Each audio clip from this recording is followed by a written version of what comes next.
Vanakkam Prabha. Vanakkam Vijay. Fake news. We hear about this a lot these days. Technology and development has put power in people's hand. The upside of this development is instant access to news and what is happening. The downside is that everyone has an opinion and are trying to create or alter the news in social media. So, what can we learn from Valluvar about discriminating the fake news and real news? Vijay, listening to you reminded me of Kural 423, Vijay. Excellent. So, 423 comes under the Adhikaram called as Arivudaiமை.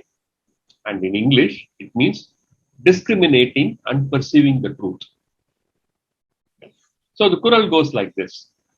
எப்பொருள் யார் யார் வாய் கேட்பினும் அப்பொருள் மெய்ப்பொருள் காண்பது அறிவு.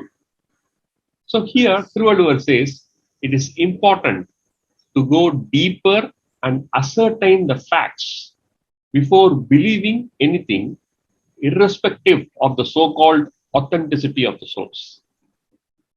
So this seems to be very, very relevant for what we are currently going through, Prabha. What do you think about this?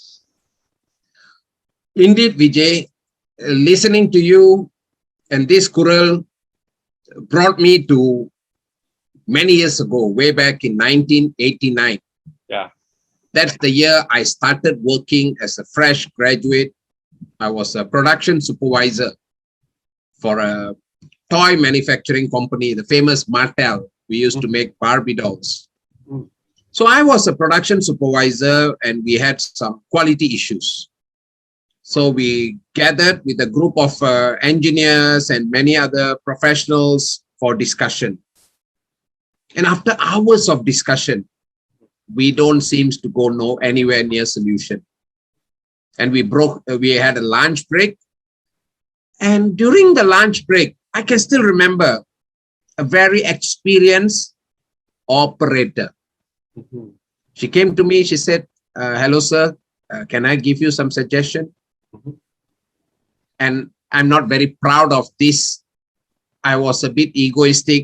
We are professionals and we have been discussing for so long. Yet, she's a bit elderly and I decided, yeah, please say something.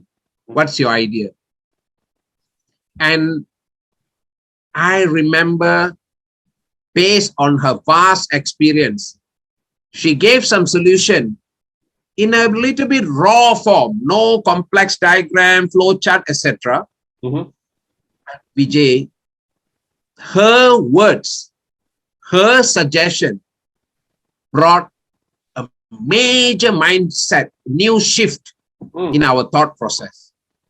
So as Valluvar said, sometimes great ideas can come from any source.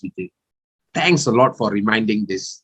Oh, beautiful narration of what happened in your early stages, Prabha. I really love the way that you put in. And that takes me to the other interpretation of Kural. What we saw earlier was like a literal one. The other way of looking at it is that it's about being open to take in new information and thoughts, even if they are coming from, let's say, children, for example, or from the example what you said, somebody who can be called as saying that not academically qualified or whatever, but we have to really look at what is actually coming in and take it with us as long as it is true. That seems to be the thing that has come to me. Thank you for sharing this, Prabha. We'll meet next time. Thank you very much.